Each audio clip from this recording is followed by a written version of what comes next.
Hello, good evening.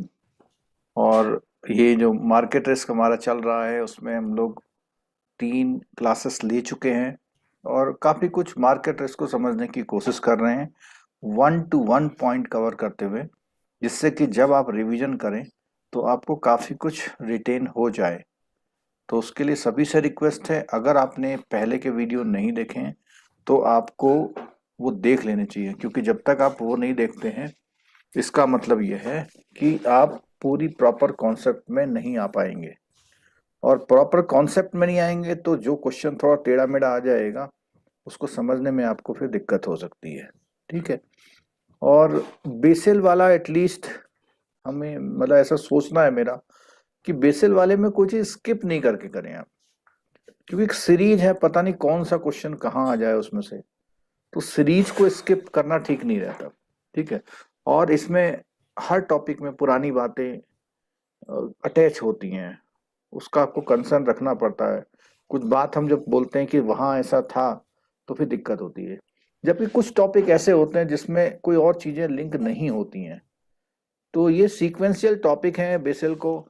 आपसे request है बार बार कि आप लोग अगर सीआईबी कर रहे हैं तो सीआईबी को बहुत कैजुअली सा मत लीजिए, क्योंकि ये जो है एक स्टडी करके प्रॉपर कॉन्फिडेंस में जा करके अगर आप एग्जाम देते हैं तो उसका कुछ और ही रिजल्ट आता है। ठीक है। तो चलो, ये तो थोड़ी सी बातें हो गई जिससे आप थोड़ा स्ट्रीमलाइन में आ जाए। अब बात करते हैं कि वो कौन सा टॉपिक हम लोग जो कर रहे थे। तो आपकी स्क्रीन पे है यूनिट नंबर, हम लोग 11 कर रहे थे, जो कि प्योरली मार्केट रिस्क बेस्ड है। ठीक है। और इस यूनिट में हम लोगों ने जहाँ लास्ट क्लास को छोड़ा था उस क्लास में हमने बोला था, आपसे रिक्वेस्ट की थी कि आप ऑर्गेनाइजेशनल स्ट्रक्चर को पढ़े। तो कुछ लोग बोल सकते हैं कि किसी ने पढ़ा है उसको। हाँ सर। यस सर, पढ़ा है। पढ़ा है। अच्छा। अब ये बताइए, अगर आपने पढ़ा है तो ये हमारे जो क्रेडिट रिस्क था हमारा और ऑपरेशन रिस्क था, उसके जैसे ऑर्गेनाइजेशन स्ट्रक्चर जैसा था कुछ? हाँ सर। तो जो काफी सिमिलरिटी है। ठीक है। एक एक अगर आप स्ट्रक्चर को पढ़ते हैं तो दूसरा पढ़ने में थोड़ा सा और आसानी होती है, याद हो जाता है। ठीक है। तो थोड़ा डेविएशन है, लेकिन अल्टीमेट जो फ्रेमवर्क है, जो पर्पज है, उनका सेम है। ठीक। सर और अलग अलग रहता तो अच्छा होता। सब एक ही जैसा है, थोड़ा सा डिफरेंस है, इसलिए प्रॉब्लम ज्यादा है। कॉन्सेप्ट एक है। ठीक, कॉन्सेप्ट एक है, लेकिन कुछ ना कुछ अलग तो है। चलिए। सर तो काउंटर लास्ट पार्टी क्लास में रिस्क। हमने सर हैं? काउंटर जो लास्ट में जो पढ़ा था ना, ट्रेडिंग बुक हाँ, एक्सपोजर का 3 पॉइंट, हाँ, मार्केट रिस्क, लिक्विडिटी रिस्क और काउंटर पार्टी हाँ, रिस्क। काउंटर पार्टी हाँ, रिस्क पढ़ के कुछ समझा नहीं। हाँ, तो अभी हम वही तो शुरू कर रहे हैं। आप तो शुरू करने से पहले पूछ लिया। चलिए। Credit and counter party risk क्या होता है? ये markets value the credit risk of issuers and borrowers. तो जो लोग इशू करते हैं सिक्योरिटी, सिक्योरिटी जो इशू करता है वही बोरोवर होता है, and it reflects in prices.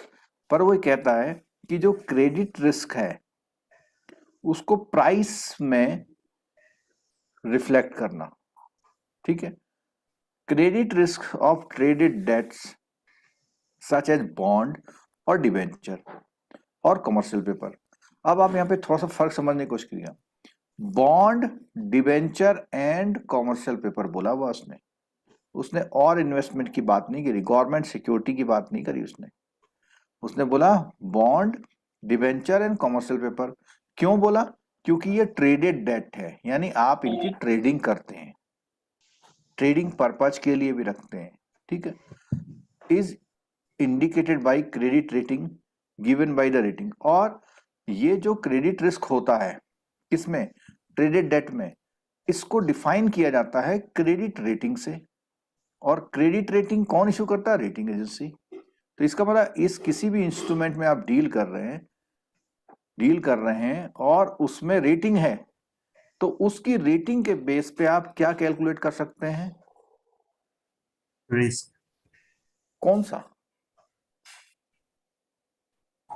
Credit risk.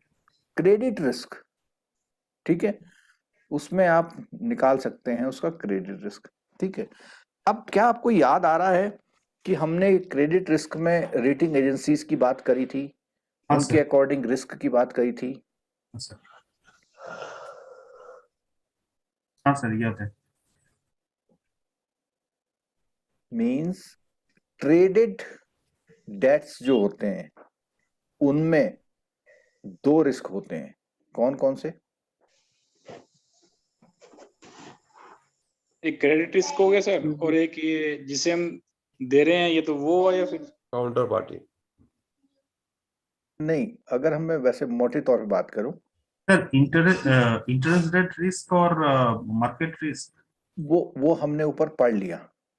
अभी मैं कुछ और आपसे कहना चाह रहा था कि ट्रेडेड डेट्स जो होते हैं उसमें एक तो काउंटर पार्टी की रेटिंग के अकॉर्डिंग क्रेडिट रिस्क होता है, उसके साथ साथ उसमें मार्केट रिस्क भी होता है, और जब उसकी मैच्योरिटी आ जाती है तो काउंटर पार्टी रिस्क भी होता है, ठीक है। अब यहां देखिएगा, credit rating indicates the risk level associated with the instrument and is factored into as add-on to the risk-free rate of the corresponding maturity।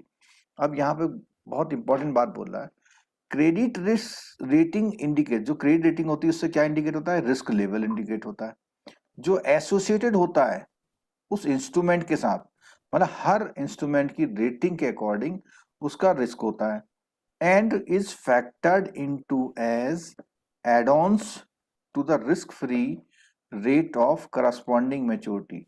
यहां इसका कहने का मतलब यह है कि उसी के करस्पॉन्डिंग मैच्योरिटी वाले जो इंस्ट्रूमेंट होते हैं, रिस्क फ्री रेट ऑफ, जहां पर रिस्क नहीं होता है, उस पर वो ऐड करते हैं। मींस वैसे नॉर्मल तौर पर ये माना जाता है कि भैया रिस्क फ्री रेट है इसका, सपोज कीजिए 4%, ठीक है।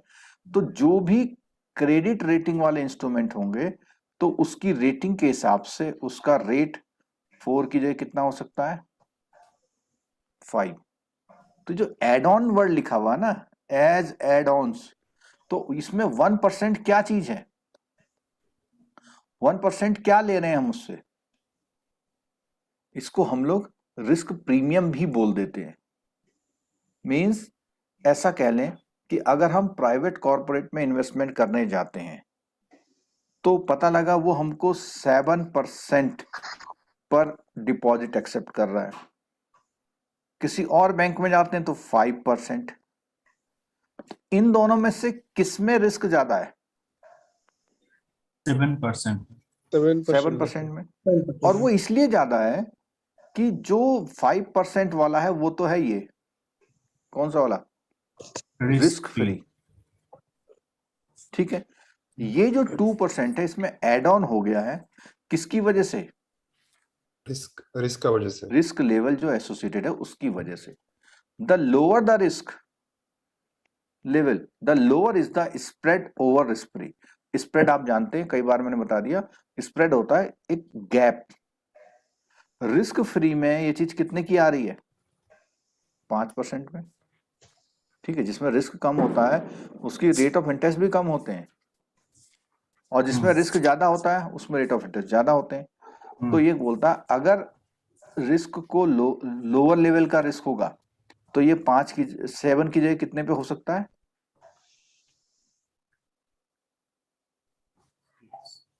ये सर क्या बोलते हैं, और ज्यादा होना चाहिए? नहीं, क्यों ज्यादा होना चाहिए? चलो ऐसे समझाता हूँ। जैसे अगर सर मैं एक एग्जांपल दूं सर। जैसे हाँ, बोलिए। ये हम लोग जो जो कोलेटरल वाले लोन करते हैं तो उसमें इंटरेस्ट रेट कम होता है, और जो सीजीसीएमई में हम कवर करते हैं तो उसमें रिस्क प्रीमियम, जो भी आपने वर्ड बोला, वो ऐड करके 0.5% एक्स्ट्रा कर देते हैं। अब मैं वही बताता चीज है हूँ। क्या? हाँ ठीक है, वही चीज है, लेकिन कोलेटरल वाले में आप मान रहे हैं कि रिस्क कम है, बिल्कुल सर। तो जब आप मान रहे हैं तो उसका रेट क्या कर रहे हैं आप? कम हम कर लोग रहे कम कर रहे हैं। हैं, डूबने के चांसेस बहुत दूसरा, कम है। हाँ, लोन के रेट में आप लोग जो प्रीमियम, रिस्क प्रीमियम लगाते हैं, वो पता कैसे लगाते हैं? रेपो प्लस रिस्क प्रीमियम, ठीक है, या ऐसे कह सकते हैं repo plus margin plus risk premium. तो आप देखो, Yes. Housing loan almost repo से 2% के आसपास वेरी कर रहे हैं, लेकिन पर्सनल लोन रेपो का भी डबल हो जा रहा है, 9-10% हो जा रहा है। तो ये 9-10% जो हो रहा है वो किसकी वजह से हो रहा है? Risk premium. Risk premium. कोई डाउट है किसी को? नहीं सर। ठीक है, आगे देखिए। क्रेडिट रिस्क में arise either on account of default of the issuer और बोरोवर और बिकॉज ऑफ रेटिंग माइग्रेशन। यहां पर हमने रेटिंग माइग्रेशन के न्यूमेरिकल भी किए थे पीछे, ठीक है, और रेटिंग माइग्रेशन की वजह से रिस्क, क्रेडिट रिस्क होता है, या दूसरा वो डिफॉल्ट करे तो होता है। When rating of financial instrument is lowered, the spread over the risk free rate increases। तो ये सिंपल सी बात है कि अगर उसका रेटिंग लोअर है तो रिस्क का जो स्प्रेड होगा वो क्या करेंगे हम? इंक्रीज कर देंगे, ठीक है। और market demand higher yield on higher risk instrument. अब एक बात सुनिए, जो हायर रिस्क इंस्ट्रूमेंट होते हैं उसमें वो हायर यील्ड डिमांड करते हैं, यानी कि जैसे मैंने ये बताया कि अगर आप हायर रिस्क वाले में इंस्ट्रूमेंट में जमा इन्वेस्टमेंट करते हैं तो सोचते हैं कि उसमें रेट ऑफ इंटरेस्ट ज्यादा होना चाहिए, ठीक है। This result in decline in price of the instrument, ठीक है। और एक बात हमेशा ध्यान रखना, एक कॉन्सेप्ट है कि यील्ड, हायर यील्ड जिसकी होती है उसके प्राइस क्या होते हैं? कम। बस एक स्टेटमेंट याद रख लेना है, ये क्वेश्चन में कई बार ऐसे पूछ लेता है तो क्रॉस में लिखा रहता है, सर इस लिखा बार होगा आया था, है, इस बार 1 नंबर आया था ये। हाँ 1 मार्क्स का। तो ऐसे आता है स्टेटमेंट में, if the yield high then price of the instrument will be lower higher, 4 combination बना देगा, ठीक है। Where a default in payment of either installment or of interest takes place, the market price of the financial instrument deteriorates। तो अगर कहीं पे भी default हो गया तो जो उसका मार्केट प्राइस है उस फाइनेंशियल इंस्ट्रूमेंट का वो क्या हो जाएगा? गिर जाएगा। Here the adverse impact on the price of financial instrument arises because of deterioration of the credit quality of the, अगर किसी की क्रेडिट क्वालिटी खराब होगी तो डिटोरेशन होगा, गिरावट आएगी उसमें। Derivatives can be over the counter instrument, interest swap, currency swap, options, not as liquid as other market instrument. तो इसने बोला कि जो डेरिवेटिव होते हैं वो क्या हो सकते हैं? Not as liquid as other market. तो ये जो डेरिवेटिव है उतने लिक्विड नहीं हो सकते जितने कि अदर मार्केट लिक्विड इंस्ट्रूमेंट होते हैं। Theoretically banks hold these asset until, तो बैंक नॉर्मली इन एसेट्स को किस लिए लेता है? मैच्योरिटी तक रखने के लिए। And bear the credit risk since the exchange flow of fund with counter party subject to default risk. और उतने दिनों तक कौन सा रिस्क मेंटेन करता है वो?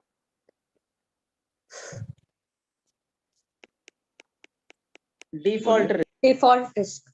हाँ, डिफॉल्ट रिस्क क्रेडिट रिस्क एक ही बात होती है, ठीक। For derivatives credit risk interacts with market risk. तो यहाँ पे बोला डेरिवेटिव के लिए जो क्रेडिट रिस्क होता है उसका रिलेशन होता है किस, कौन से रिस्क के साथ? मार्केट रिस्क के साथ। Market risk. In that the mark to market, यानी जब आप उसे बेचने गए तो उसने क्या प्राइस दिया आपको? Mark to market value depend on the market movement. It is the present value of all future flow at market risk. It is interesting to note that credit risk on a derivative arises when mark-to-market value is negative, implying a receivables from the counterparty। तो यहाँ पे कहता है कि derivative के case में credit risk किस समय आता है? जब आपकी मार्क टू मार्केट वैल्यू कैसी होती है? Negative. नेगेटिव, कम होती है। When mark to market value is positive, counterparty is exposed to credit risk as he carries the receivable। अब देखो सुनो, अगर कहता है कि मार्केट वैल्यू पॉजिटिव जा रही है, उस कंडीशन में counter party is expose to credit risk as he carries the receivables. Receivables का मतलब क्या हुआ यहाँ पे? Amount to be received. हाँ, तो अमाउंट इज बीइंग या will be after received liquidated when के रिसीव। बाद जो पैसा मिलता है, ठीक है। Under a hold to maturity view, the potential future value over their life are regarded as the credit risk exposure। Sir ये बंद कर दीजिए, सब डिस्टर्ब करते हैं। आशीष गर्ग जी, अच्छा आपने बोला था।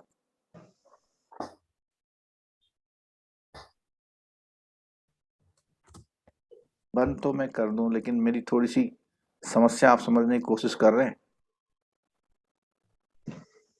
कि इंटरेक्शन जरूरी है, कम से कम उन लोगों को तो बेनिफिट हो जो सोच समझने की कोशिश कर रहे हैं, ठीक है। Under a hold to maturity view, the potential future value over their life are regarded as credit exposure because. तो पहली बात ये बोलता है, जो होल्ड टू मैच्योरिटी वाली जो आपके जितने भी इंस्ट्रूमेंट हैं, उसमें जो भी ओवर द लाइफ उसकी फ्यूचर वैल्यू होगी, वो किससे कंसर्न रखती है? क्रेडिट रिस्क एक्सपोजर, ठीक है। Because they are the value all futures flow that the defaulted counter party will not pay. ऐसा हो सकता है कि फ्यूचर में जो फ्लो होने वाला है वो काउंटर पार्टी डिफॉल्ट कर दे और ना मिल पाए आपको। The risk is term as the counter party. अब देखो यहाँ पे सुनो, मैंने आपको बोला था कि जो काउंटर पार्टी का जो मामला आता है वो कब आता है? इसने बोला होल्ड टू मैच्योरिटी, बोला ना। तो होल्ड टू मैच्योरिटी का मतलब जब तक उसको आप रख रहे हैं। तो यहाँ पर भी मैं पहले भी बोला था कि काउंटर पार्टी का जो डिफॉल्ट होने का टाइम होता है वो कौन सा टाइम होता है? Maturity Will not Maturity तक। At the time of repayment. हाँ, रिपेमेंट के समय शुरू होता है, लेकिन क्रेडिट रिस्क कब शुरू होता है?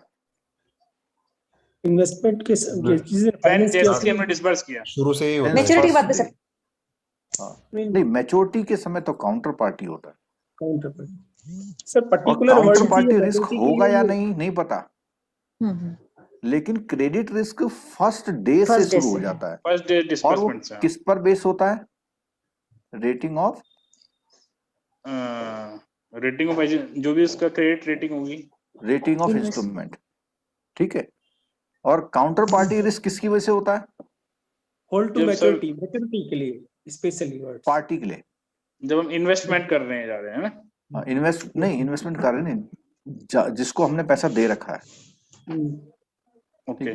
The risk is term counter party. फिर बोलता है the current credit risk exposure is the current liquidation value. और जो क्रेडिट रिस्क एक्सपोजर होता है वो करंट लिक्विडेशन वैल्यू पर होता है। There is an additional risk due to the potential upward deviation of liquidation value from the current value during the life of the instrument. Such drifts depend on the market parameter, volatilities and the instrument sensitivity. तो यहाँ ये बताने की कोशिश कर रहा है कि ये जो एडिशनल रिस्क होता है इनकी वजह से, एक और एडिशनल रिस्क होता है, उस एडिशनल रिस्क को कह रहा है कि जो पोटेंशियल अपवर्ड डेविएशन जा रहा है लिक्विडेशन वैल्यू का करंट वैल्यू से, तो उस बात में बोलता है कि ये जो होता है मार्केट पैरामीटर की वजह से होता है। और कौन से दो मार्केट पैरामीटर बोल रहा है? Volatilities and on the instrument sensitivity. Volatility and sensitivity, यही दो अभी हम आगे कैलकुलेट करेंगे, ठीक है। In the other word, as the value of financial instrument varies depending upon the market factor, the credit risk amount also. तो जितना आपका वेरी करेगा उतना ही ये भी वेरी करेगा। In the market transaction there is one party that pay money and receive a given quantity of financial paper. The other party is the counterpart, और counterparty हमेशा फंड जो रिसीव करती है, ठीक है। The counterparty receive the money and part of the given quantity of the financial paper. if any one of the transacting parties default in completing the settlement, देखो settlement जो complete नहीं कर रहा है, ठीक है, तो अदर पार्टी को सफर होता है. This is known as the settlement risk. तो सेटलमेंट रिस्क क्या होता है? जब आपने सब कुछ तय कर लिया और एक पार्टी ने अपना काम किया, दूसरी पार्टी ने अपना काम नहीं किया, तो सेटलमेंट नहीं हो पाया. और सेटलमेंट से ही कौन सा रिस्क जनरेट होता है? Settlement risk. Systemic risk. Sir इसका System. एग्जांपल देंगे सेटलमेंट Counterparty रिस्क का? risk, sir. Counterparty risk. नहीं, काउंटर पार्टी नहीं. अब मैं इसका नहीं. एग्जांपल देता हूँ. हाँ जैसे ए ने बी में 10,000 इन्वेस्ट किया, ठीक है, बी ने सी में 10,000 इन्वेस्ट किया और सी ने डी में इन्वेस्ट किया, ठीक है. अब यहाँ तो इन दोनों का काम ठीक है, मैच्योरिटी पे पेमेंट इसने इसको दे दिया, ठीक है. अब यहाँ क्या हुआ, जब बी से सी का टाइम आया तो यहाँ पे क्या नहीं हो पाया? C fail कर गया. सेटलमेंट नहीं हो पाया. तो इससे प्रॉब्लम किसको होने वाली है? A को सबसे बड़ी प्रॉब्लम को? है कौन? सी से किसको प्रॉब्लम होने वाली है? B को. D. डी से ई को. तो आपको पता है मनी क्या है? बैंक अगर 10,000 रुपए इन्वेस्ट डिपॉजिट लेता है, उस 10,000 रुपए से कितने का डिपॉजिट क्रिएट होता है पता है आपको? हाँ सर. हैं? सर ये रिपल इफेक्ट है ना? क्या? मैं बोल रहा हूँ ये रिपल इफेक्ट है ना? रिपेल कह सकते हैं उसको. हाँ, उसमें जब आप क्रेडिट रिस्क में पढ़ते हैं ना, तो रिपेल का मतलब होता है बुलबुले होते हैं, बुलबुले एक के बाद वो फिर वो बढ़ने लग जाते हैं, ठीक है. और कैस्केडिंग एक बार इफेक्ट देखो. सर, हैं? कैस्केडिंग इफेक्ट, इसका वजह से सारे नीचे नीचे नीचे ऐसे हो जाते हैं, एक एक का ऊपर एक एक हो जाता है ना, एक के ऊपर एक, ठीक है. अब यहाँ मैं एक बात बोला था कि बैंक में 10,000 का जो डिपॉजिट होता है, इससे कितने का डिपॉजिट क्रिएट होता है पता है आपको? लगभग 30,000 तक सर, मतलब 27-28,000 तक. 1 लाख से भी ज्यादा. कैसे? 10,000 का किसी ने डिपॉजिट किया, ठीक है, वो 10,000 में से आपने 8,000 का लोन दे दिया किसी को. उसने वो 8,000 का अपने पास लिया, उसमें से उसने 7,000 डिपॉजिट कर दिया कहीं पे. उस 7,000 को किसी को दिया, उसमें से 6 कर दिया, 6 में किसी को दिया, 5 कर दिया. तो इस तरह से वो काफी मनी जनरेट हो जाता है. तो बहुत सारे लोग इन्वॉल्व हैं कि मैं जो 10,000 इन्वेस्ट कर रहा हूँ, हो सकता है मैं कश्मीर में इन्वेस्ट कर रहा हूँ और वो होते होते होते कन्याकुमारी तक 50 लोगों में ट्रेवल कर गया. कैसे? कौन से चैनल से? लोन. मार्केट के बैंकिंग थ्रू. चैनल. हाँ, मतलब बैंकिंग से. मार्केट से भी हो सकता है. आपसे उसने उधार लिया, उसने म्यूचुअल फंड खरीद लिया, ठीक है, म्यूचुअल फंड में जिस कंपनी को मिला उसने कंपनी को दे दिया. तो ऐसे ही सीक्वेंस है. तो ये बोल रहा है कि सेटलमेंट रिस्क जब भी क्रिएट होगा तो उसका रिजल्ट कहां पे जाएगा? सिस्टमेटिक रिस्क पे, ठीक है. सर? यानी पूरे सिस्टम में प्रॉब्लम आएगा. सर काउंटर पार्टी रिस्क और सिस्टमिक रिस्क में कंफ्यूजन हो रहा है सर. काउंटर पार्टी रिस्क केवल बंदे पर हो, मतलब मैन पर, पर्सन पर. सिस्टमेटिक रिस्क है कि उसकी Settlement risk, वजह sorry. से पूरा सिस्टम फेल हो रहा है. जैसे अभी ये कोरोना आया, तो कोरोना में क्या हुआ, कोई इंडस्ट्री कम काम कर पाई, ठीक है, या मोबाइल इंडस्ट्री में 10 लोग थे, उसमें से एक के साथ कोरोना की बहुत बड़ी प्रॉब्लम आ गई. उसने जिसके साथ टाई अप था उसका पेमेंट रोक लिया, उस बंदे ने जिसको देना था उसका. तो एक तरह से कई लोग जब इंपैक्ट होते हैं या पूरी उस इंडस्ट्री में जब प्रॉब्लम आ जाए, तो मार्केट में जब प्रॉब्लम आ जाएगी पूरी, तो उसे कौन सा रिस्क बोलेंगे? सिस्टमेटिक. और ये होती कौन से रिस्क की वजह से? Settlement. Therefore, monetary authority usually take step to put in place of the risk free. तो रिस्क फ्री सेटलमेंट सिस्टम जाती है कि भैया सेटलमेंट सही हो. सेटलमेंट में क्या है? जो पैसा दे रहा है उसका पैसा वहां तक पहुंच जाए, जो सिक्योरिटी दे रहा उसकी सिक्योरिटी पैसे वाले तक पहुंच जाए। तो बीच में कोई होगा तभी तो होगा ऐसा, ठीक है। जैसे एलसी करते हैं ना, एलसी में क्या होता है, एक तरफ से सामान जाता है, गुड सर्विस जाती है, और दूसरी तरफ से पैसा आता है। पैसा मिल जाता है।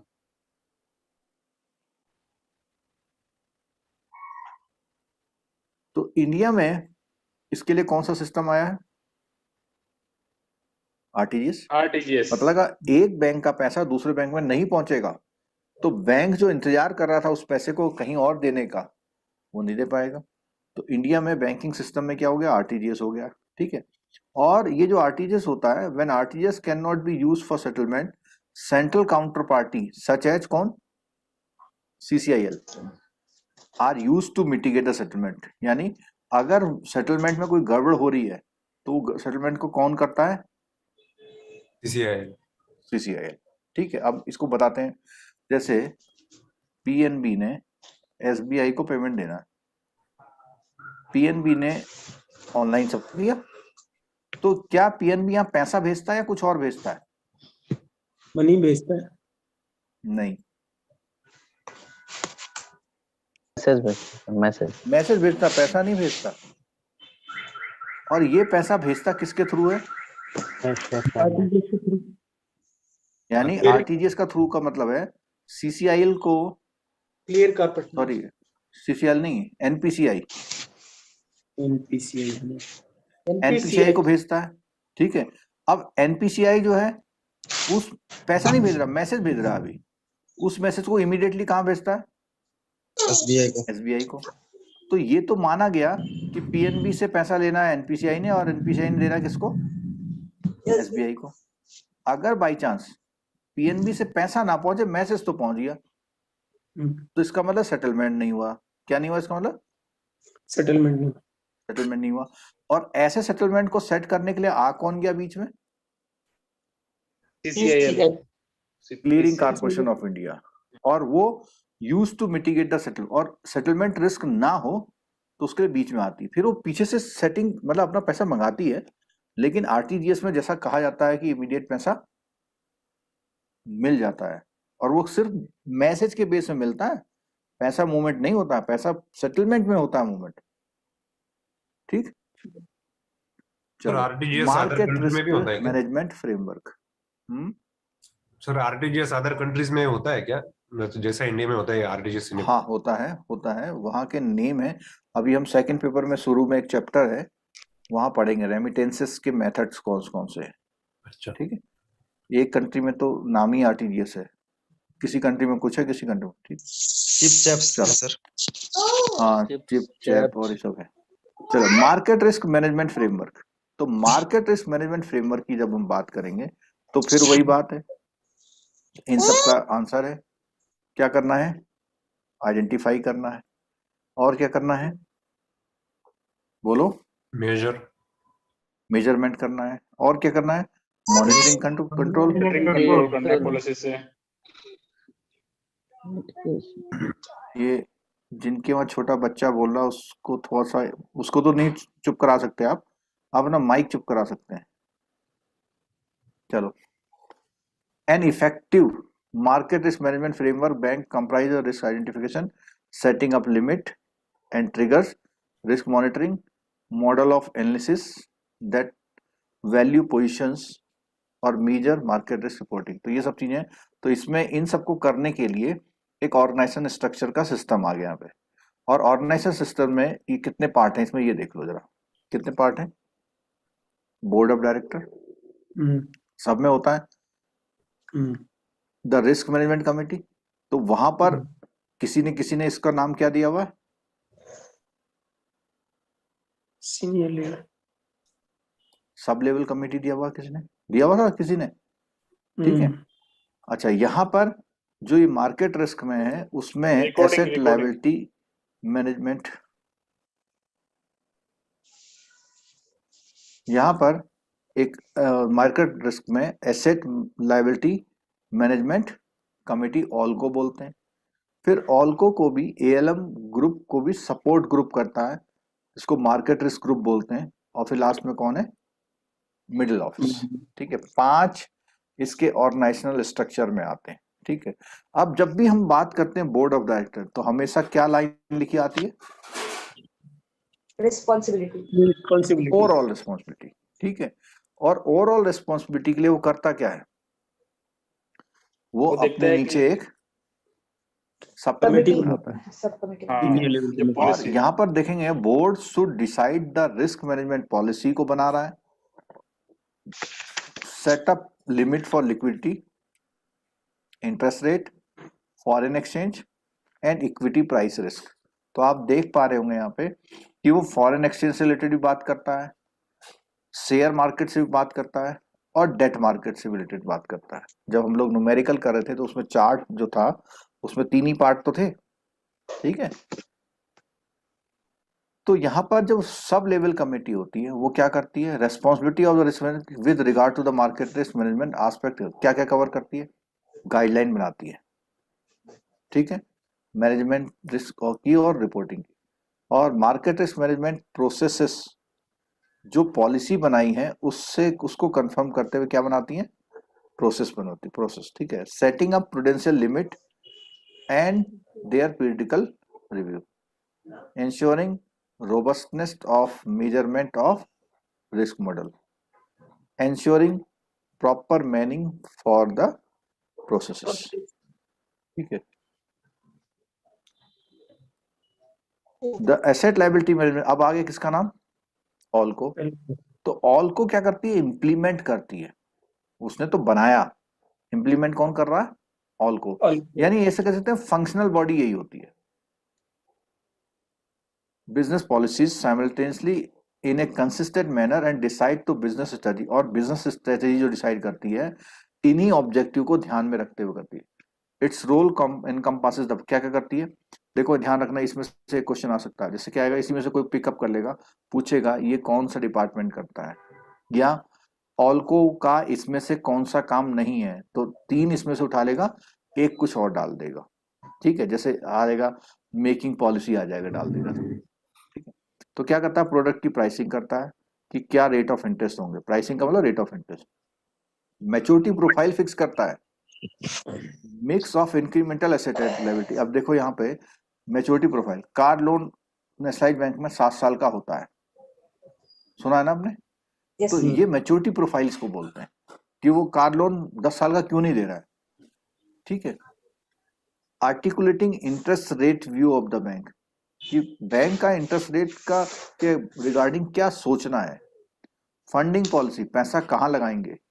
ट्रांसफर प्राइसिंग, ट्रांसफर प्राइसिंग का मतलब होता है कि एक ब्रांच डिपॉजिट की है और दूसरी ब्रांच एडवांसेस की। ऐसा सुना है आपने कभी? Yes, किसी sir. ब्रांच में तो डिपॉजिट है, वो 1 रुपए का भी लोन नहीं बांटती है, लेकिन फिर भी प्रॉफिट में रहती है। ठीक है, क्यों? क्योंकि उसका पैसा सेंट्रल ऑफिस यूज करता है और उस ब्रांच को देता है जो ब्रांच एडवांस ज्यादा करती है। तो जब वो ज्यादा करती है उसको पैसा देता है, उसके बदले में पैसा लेता भी है और ले करके उस ब्रांच को देता है जहां से उसने पैसा लिया है। इसी को बोलते हैं ट्रांसफर प्राइसिंग। बैलेंस शीट का मैनेजमेंट करता है, कौन करता है? ऑल्को, कि कितना हमें क्या क्या रखना है। ठीक है सर, इज देयर फिर एनी उसके बाद difference in pricing and interest rate? क्या चीज? तो प्राइसिंग और इंटरेस्ट रेट में डिफरेंट होता है या सेम चीज ही होती है? नहीं, इसको टेक्निकली प्राइसिंग बोल देते हैं। इंटरेस्ट इंटरेस्ट रेट को फिक्स करना, डिसाइड करना इज नोन एज प्राइसिंग। ठीक है, फिर it sets up operating prudential limit and is the review authority for the line management. तो जो भी लाइन मैनेजमेंट है, लाइन मैनेजमेंट जो काम कर रहा है उसका रिव्यू करती है। ठीक है, ऑपरेशनल प्रूडेंशियल लिमिट कि कौन ब्रांच कितना कितना काम करेगी, कितने तक का लोन देगी, इस तरह से prudential limit. The ALM support group, अब यहाँ पे कौन आ गया? एएलएम का एक सपोर्ट ग्रुप एनालाइज करता है, मॉनिटर करता है, रिपोर्ट करता है रिस्क प्रोफाइल, किसको? ऑल्को को। तो ऑल्को को ये एक तरह से रिसर्च करके बताता है कि भाई ये तुम्हारा काम सही नहीं चल रहा। ये जो ऑल्को जो काम कर रही थी उस काम में बताता है कि भाई यहाँ ये वाले लोन ज्यादा खराब हो रहे हैं, तो आपको इसका रिस्क प्रोफाइल कम करना है, ज्यादा कर जो भी कुछ है। It also examine the effect of various possible changes in market variable, recommends action needed. Market variables में कोई चेंजेस आ रहे हैं, इंटरेस्ट रेट में कोई चेंज आ रहा, लिक्विडिटी में कोई चेंज आ रहा, तो इसको वहां ऑल्को को बताती है. अब कौन आया? The middle office is Middle responsible office. for the critical functions of independent market risk monitoring, measurement, analysis and reporting to ऑल्को. अब देखो इसमें मिडिल ऑफिस आ गया. मिडिल ऑफिस का काम क्या है कि critical functions of independent market risk monitoring. Independent market risk monitoring कौन कर रहा है? Middle office. मेजरमेंट कौन कर रहा है? Middle office. एनालाइज कौन कर रहा है? Middle office. ऑल्को को रिपोर्ट कौन कर रहा है? Middle office. तो मिडिल ऑफिस एक तरह से मान लीजिए जिससे अधिकतर जो काम है रिस्क के रिलेटेड. ब्रांच में क्या होता है? ब्रांच में तो लोन बांट देते हैं या डिपॉजिट ले लेते हैं, प्रोडक्ट को करते हैं. लेकिन ये जो ब्रांच में जितना काम हो रहा है इसको एसेस करने का काम कौन कर रहा है? Middle office. ठीक है, वो सब देख रहा है कि कौन सा काम कितना हुआ, उसमें क्या मेजरमेंट है, एनालिसिस वगैरह. ठीक है. Middle office provides the independent risk assessment which is critical to ALCO की फंक्शन ऑफ कंट्रोलिंग.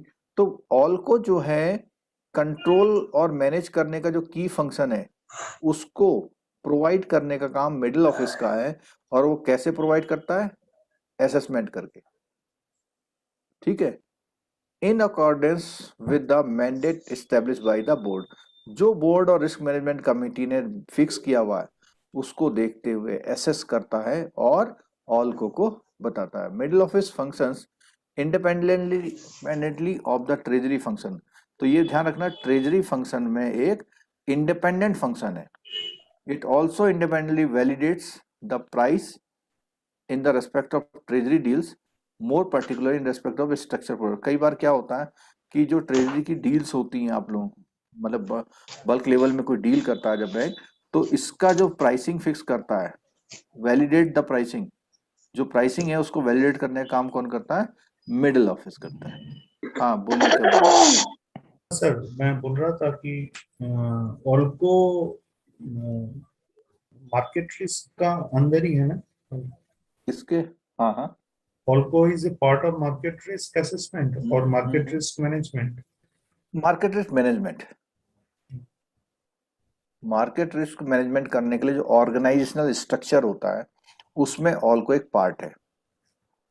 मैं एक बार इससे और लिख देता हूँ पिंक कलर से. देखिए सबसे पहले कौन है? Board of director.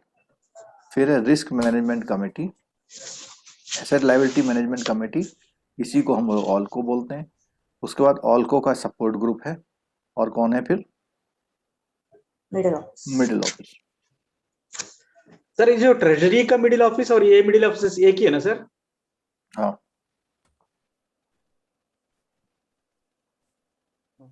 ठीक है सर.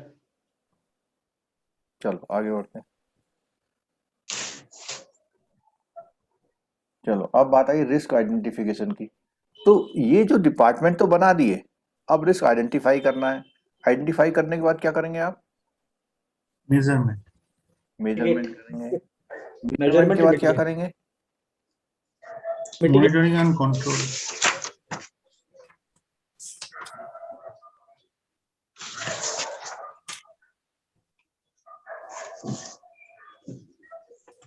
ये सब क्या चल रहे हैं स्क्रीन पे?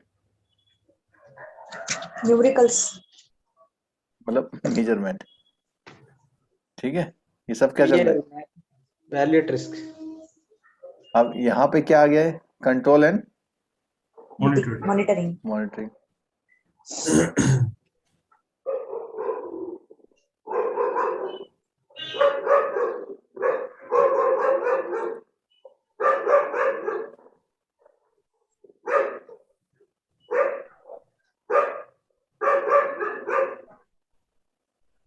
ये क्या आ गया? नहीं ये नहीं, तो लिमिटेड. यहाँ पर आया हुआ मॉनिटरिंग एंड कंट्रोल. और फिर क्या आएगा? मिटिगेशन. मिटिगेशन. इसमें रिपोर्टिंग भी है, ठीक है, रिस्क रिपोर्टिंग, और फिर क्या आ गया, मैनेज ट्रेडिंग लिक्विडिटी। तो जो स्ट्रक्चर है अगेन वही है फिर, तो इसको एक एक करके देखते हैं।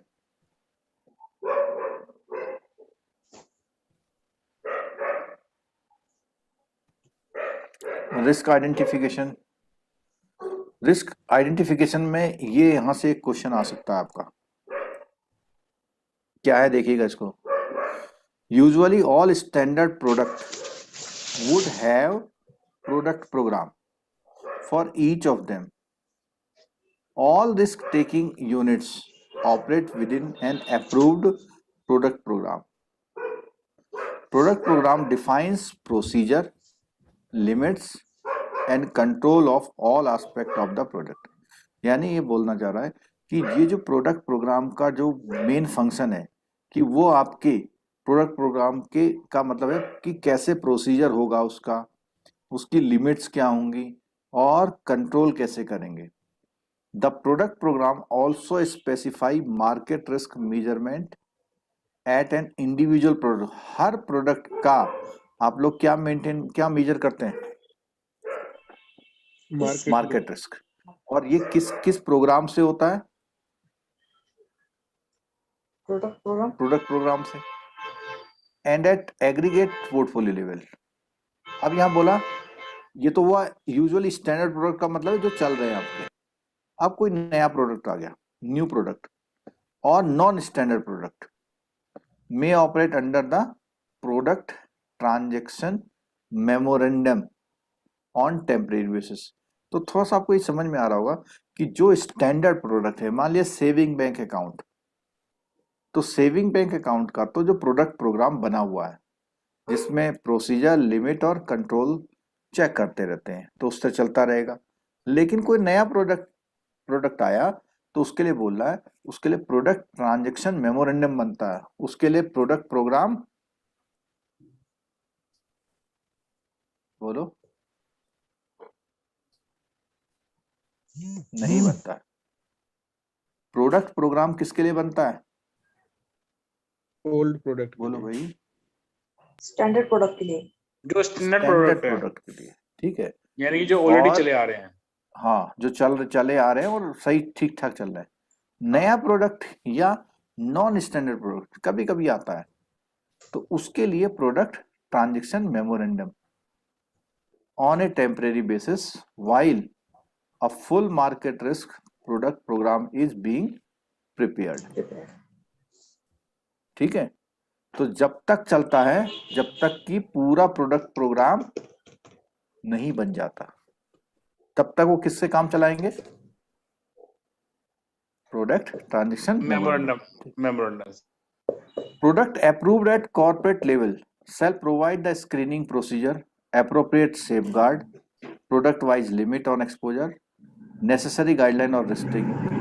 तो कोई भी प्रोडक्ट जो अप्रूव्ड होता है कॉर्पोरेट लेवल पे उसमें इतने फंक्शन करने पड़ते हैं। In fact the guideline help in standardising risk content in the business undertaking at the transition level. तो ट्रांजिशन लेवल, जब आप ट्रांजिशन लेवल पे होते हैं तो उस पर वो बिजनेस कितना रिस्क ले रहा है उसको क्या करता है, स्टैंडर्डाइज करता है। एनी न्यू प्रोडक्ट, यहाँ पे न्यू प्रोडक्ट की बात आ गई, यहाँ पे कौन सी बात आ गई, जो चला वाला है। न्यू प्रोडक्ट में होता है of any deviation from the directed procedure and safeguard add to the risk content to the exposure needs a clearance of the. अब यहाँ ये बोल रहा है अगर आपका न्यू प्रोडक्ट है और आप डायरेक्टेड प्रोसीजर में क्या लाते हैं, डेविएशन, अगर आप उसमें डेविएशन लाएंगे तो आपको कॉर्पोरेट सेंटर से क्या लेनी पड़ेगी,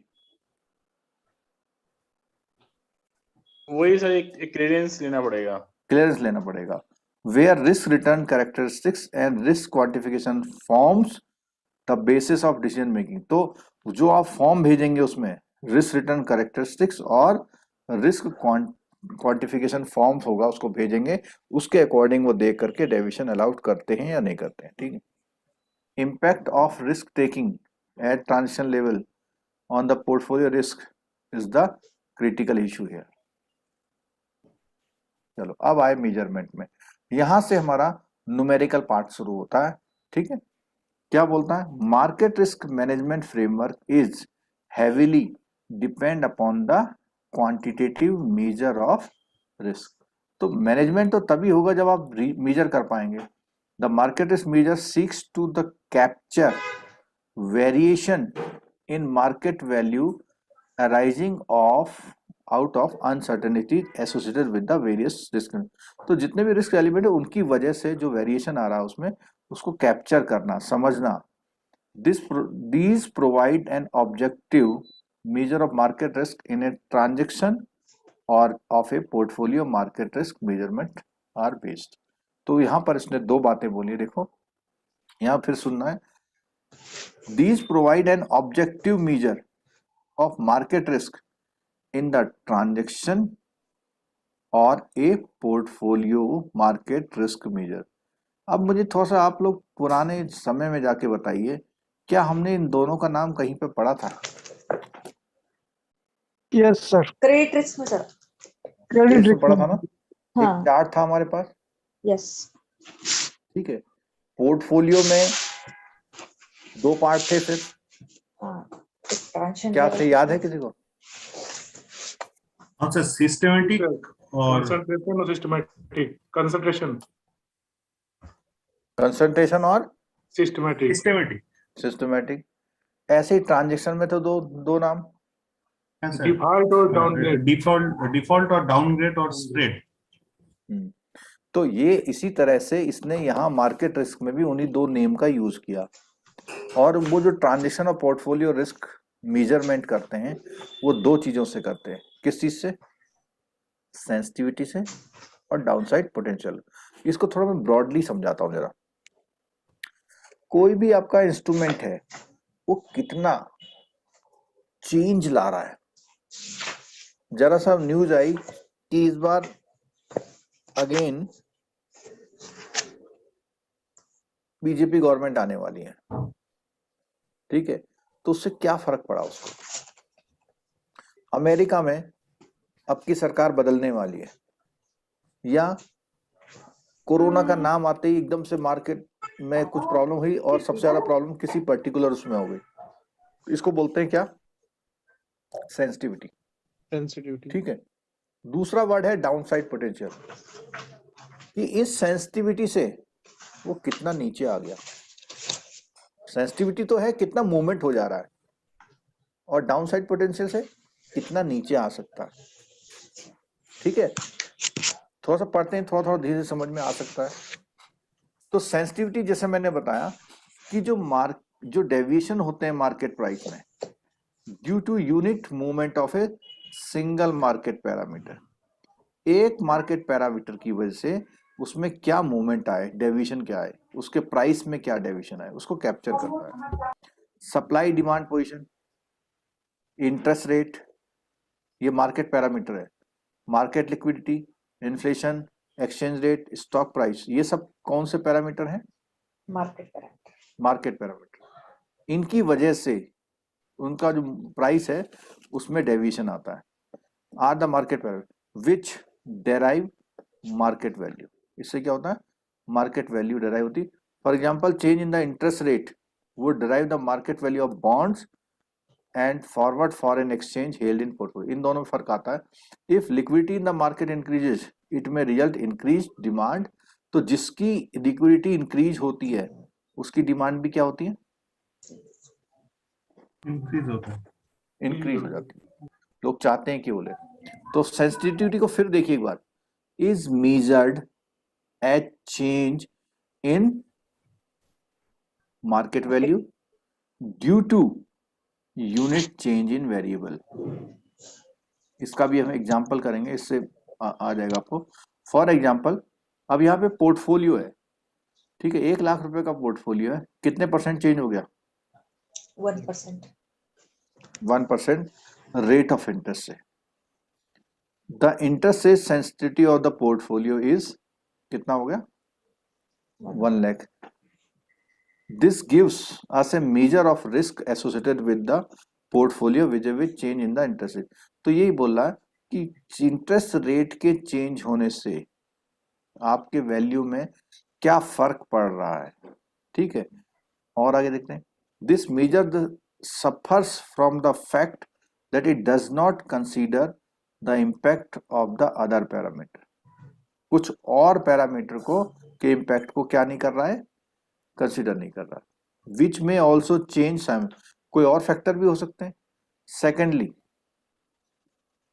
the measure does not remain constant, जो भी मेजर हैं, जो कारण हैं, ये कभी भी कांस्टेंट नहीं होते हैं। The value of the variable से interest rate sensitivity of bond is कितने रुपए, 100 rupee, when yield of bond is 5%। If yield of bond is rises to कितने percent, 8%, the interest rate sensitivity would not remain 100%। तो वो ये कह रहा है कि सेंसिटिविटी किसी बॉन्ड की कितने परसेंट है, 100। वो कहता है इंटरेस्ट रेट सेंसिटिविटी किसी बॉन्ड की कितनी है, 100। 100 रुपए। उस समय पर जब उसका बॉन्ड का यील्ड कितना है, 5%। अगर यील्ड 5 से कितनी हो जाए, 8% हो जाए तो 100 रुपए रहेगी रहेगी ये पता नहीं। हाँ, ये नहीं पाए सकते हम कि आपकी कितना रहेगी।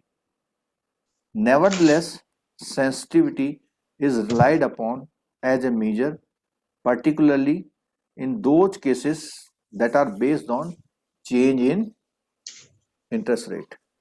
तो सेंसिटिविटी उन्हीं उसमें ला सकते हैं, उन्हीं उसमें कैलकुलेट हो सकती है जिसमें क्या होता है, इंटरेस्ट रेट का क्या आएगा, चेंज।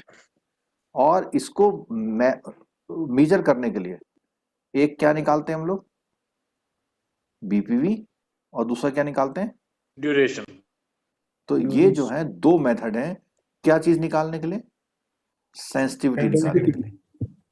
तो बुक में यहां तो लिखा हुआ 2, लेकिन हम लोग इसको पढ़ाते हैं तो हम इसको बोल देते हैं ए और बी बोल देते हैं। ये मतलब बीपीवी एक मेथड है, 2 ऑफ देम का, किस चीज का, सेंसिटिविटी का। सेंसिटिविटी निकालने का मेथड है, पहला बीपीवी और दूसरा कौन सा है, ड्यूरेशन, ठीक है। तो पहले बीपीवी करते हैं। तो बीपीवी बहुत आसान है, बीपीवी बहुत ही आसान है। इसने बोला basis point value, basis point value. आपको पता है कि 1% इज इक्वल टू कितने बेसिस पॉइंट होते हैं, 100 बेसिस 100 बेसिस पॉइंट होते हैं। तो वो ये कह रहा है कि एक बेसिस पॉइंट में चेंज आने से क्या फर्क पड़ा। अब इसको ध्यान से देखिएगा, बहुत छोटा सा न्यूमेरिकल है। क्या चीज है देखो, सर इंटरेस्ट और यील्ड क्या है, क्या चीज, इंटरेस्ट और यील्ड। इंटरेस्ट केवल जो होता है इंस्ट्रूमेंट के फेस पे लिखा हुआ एक कॉन्ट्रैक्ट रेट होता है, लेकिन यील्ड उस इंस्ट्रूमेंट को जब भी आप बीच में इन बिटवीन सेल करते हैं तो क्या वो उसी इंटरेस्ट रेट के बराबर यील्ड देता है या नहीं देता है, ठीक है। एफडी अगर बनाते हैं तो वो यील्ड टू यील्ड में नहीं आता ना सर, मतलब उसमें भी पेनल्टी वो ये लगती है, नहीं, अमाउंट कम हो जाता है। बॉन्ड में जो ट्रेडेबल सिक्योरिटीज होती है उनमें होता है, ठीक है, जिसको आप एफडी को ट्रेड नहीं कर सकते। अच्छा, वो एफडी को ट्रेड नहीं कर सकते। वो जो प्री मैच्योर पेमेंट लेते हैं उसे ट्रेडिंग नहीं बोलते। ट्रेडिंग वो होती है कि आपने सिक्योरिटी ए को इशू करी, ए ने बी को दे दी, बी ने सी को दे दी, यस, ठीक है। चलो अब इस पॉइंट को देखिए जरा, इस पॉइंट को समझना थोड़ा सा कॉन्फिडेंस आ सकता है। क्या कहता है यहाँ पे देखो कि एग्जांपल में उसने लिया 5 ईयर 6% सेमी एनुअल बॉन्ड, उसकी यील्ड कितनी है आजकल, 8%, और उसकी प्राइस आजकल कितनी है, 92।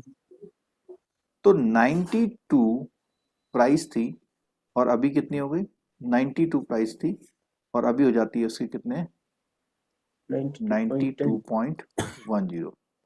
और 92 जो प्राइस है वो कितने परसेंट पर है, 7.95, 8% पर, ठीक है। और 9 कितने परसेंट पर है, 7.95 पर, ठीक है। तो अगर मैं इसको ऐसे देखूं, डिफरेंस निकाल लूं इसका, तो डिफरेंस निकालता हूं मैं, तो 0.05% पर कितना है, 10 पैसा का चेंज आया, ठीक है। और 0.01% पर कितने पैसे का चेंज आया, 20 पैसा। 2 पैसे का। 2.7 बोलो। 20 पैसा सर, 20 यस पैसा। सर, 2 पैसा। कोई डाउट? 20 पैसा सर, 2 पैसा है। 20 पैसा होगा। वो रुपीस है, ये पैसा है। बराबर है सर, हाँ 2 पैसे ही आएगा। 2 पैसा बराबर है सर। अरे सिंपल बात है, ये इसका 5th पार्ट है,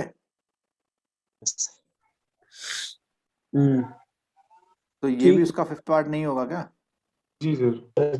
अब आप इसको यूनिटरी मेथड से कैसे भी करें, कैलकुलेटिव पार्ट है, आप देख लीजिए कि क्या समझ रहे हैं। मेरे को केवल ये समझाना है कि जो ये यील्ड है, यील्ड का डिफरेंस कंपेयर करना है उसके प्राइस से। ये प्राइस है और ये यील्ड है, ठीक है। यील्ड, और यहां पर उसने बोला है कि कितना चेंज देखना है आपने, 0.01%, ठीक है। तो 0.01% पर 2 पैसे का चेंज आ रहा है, ठीक है। तो यहां पर भी इसने ₹0.02 लिया, ठीक है। अब वैल्यू क्या थी, 1 करोड़, ठीक है। तो 1 करोड़ इंटू 2 पैसा कितना हो जाएगा, कितना पैसा हो जाएगा? ये वैल्यू 100 रुपए पर आई है, परसेंट वैल्यू है ये, यानी 100 रुपए में आपको 2 पैसे का सेंसिटिविटी मिल रही है। तो 1 करोड़ में कितने रुपए की मिलेगी, ये निकाल सकते हैं आप? 2000 सर। कैलकुलेशन है तो सिंपल, 2000 2000 रुपए आएगी। कितनी आएगी? 2000। तो बीपीवी कितनी आई? 2000 रुपए। कब? जब 1 करोड़ की क्या थी, फेस वैल्यू, ठीक है। अगर ये 5 करोड़ का होता फेस वैल्यू, तो कितना बीपीवी निकलता? 10,000। 10,000 निकलता। तो इस क्वेश्चन में आपको क्या करना है, यील्ड का डिफरेंस सर ये कंपेयर 2000 कर, सर है? ये 2000 को बीपीवी बोलेंगे और बीपीएस किसको बोलेंगे? क्या, फिर से बोलना। मैं बोल रहा हूँ ये 2000 को तो हम बीपीवी बोलेंगे और बीपीएस किसको बोलते हैं? बीपीएस वो बेसिस पॉइंट्स है, अच्छा बेसिस पॉइंट्स, और बीपीवी है जो मनी का वैल्यू आता है, वैल्यू है, ठीक है। अब इसमें थोड़ा आगे भी दिया हुआ देखो कि वो कहता है कि अगर देखना कितने से डिक्लाइन होती, 8 बीपीस, तो कितने का प्रॉफिट होता, वो बीपीवी कितना निकलता, प्रॉफिट कितना निकलता?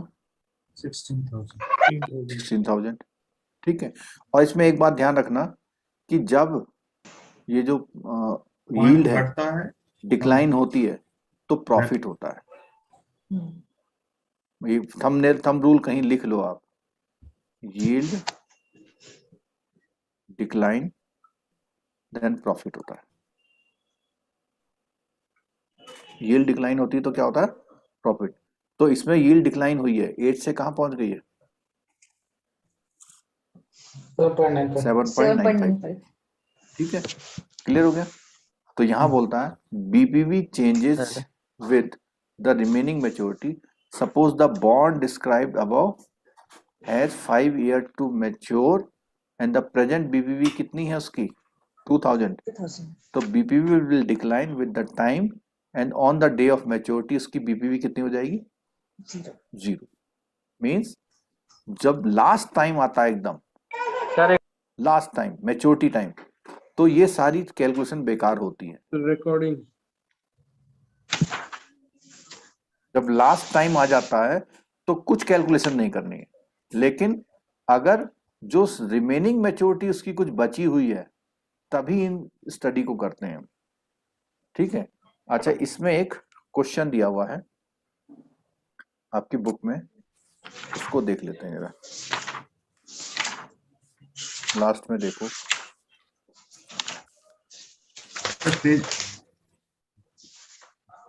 इसी बुक के ये वाला ये यूनिट है उसके 317 लास्ट में है। 317 317 जी है ना? हाँ जी। इसने आपको क्या कैलकुलेट करके दे रखी है? बीपीवी।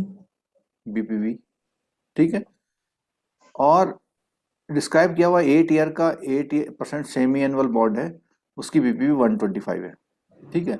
अब उसने कहा कि यील्ड जो है कितनी इंक्रीज हो गई?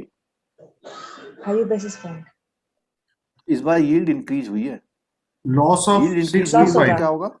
Loss 6 to 5 loss. ठीक है। और 1 बीपीएस कितना दिया हुआ उसने? 125 125। उसने कहा कितना हो जाता है? 5 हो जाता है ये। तो 125 इंटू 5। 5 ठीक है। तो इस केस में क्या होगा? लॉस होगा। इसमें से यील्ड बढ़ गया तो इसका मतलब लॉस होगा। यील्ड बढ़ती है तो क्या होता है? तो हमारा लॉस होता है sir. Loss of 60 to 5। Yield कम होती है तो प्रॉफिट होता है। प्रॉफिट होता और इस क्वेश्चन में इसने सब कुछ निकाल के दिया। क्या निकाल के दे दिया आपको? बीपीवी निकाल दिया। नहीं तो BPV क्वेश्चन में निकाल क्या दिया। होगा? आपको बीपीवी निकालना। निकालना पड़ेगा। ठीक है। तो एक छोटा सा क्वेश्चन लिख रहा हूं मैं यहाँ पे। 8.20% से 8.10% हुआ। यहाँ वैल्यू जो है 94 से 94.50 हो गई। निकाल सकते हैं? हाँ सर। डिफरेंस निकालिए 0.10%। पर कितना आ रहा है? 50 रुपी, वो 0.50 रुपी या पैसा, कुछ भी लिखना चाहे आप लिख लीजिए। पैसे आ रहे हैं। ठीक है। तो आप यहाँ पर 0.10, इसको क्या बनाना है आपने? 1 bps 0.01 बनाना है। तो 10 अपॉन में आ जाएगा। ठीक है। 10 अपॉन में आएगा तो कितना आ जाएगा? 0.5 आ जाएगा। 5 पैसे। 0.5। अब इस 0.5 को कितना पैसा बोलेंगे, बता सकते हैं आप? सर इसको बोले 50 पैसा। 5 पैसा मत बोल देना इसको। ठीक है। 5 पैसा तब होता है जब 0.05 होता। अच्छा। ठीक है। तो ये इसका बीपीवी निकल गया। क्या निकल गया इसका? बीपीवी। और बीपीवी में अब मैं पूछूं कि